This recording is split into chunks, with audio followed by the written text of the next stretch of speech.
কালকে কেকের দোকানের পাশ দিয়ে যাচ্ছিলাম, তাই মহারানীর জন্য ভাবলাম একটা কেক কিনি।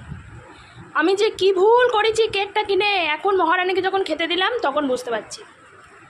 এই যে মহারানীর অবস্থা, এই যে মুখ, হাতটা দেখা এরম করে, হাতে মাখছে, মাখনে ভর্তি, এই হাতে এখনও কেক চটকে ধরা আছে, এইখানে খানিক চটকে পড়ে আছে।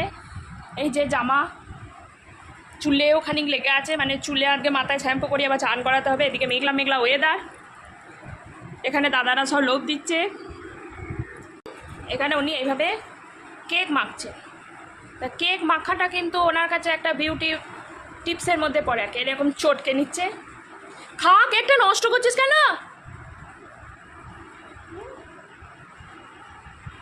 মুখে মেখে নাও, সুন্দর দেখতে লাগবে। আর এদিকে পুকুর দিদি লোভ দিচ্ছে, আর জিভ চাচ্ছে।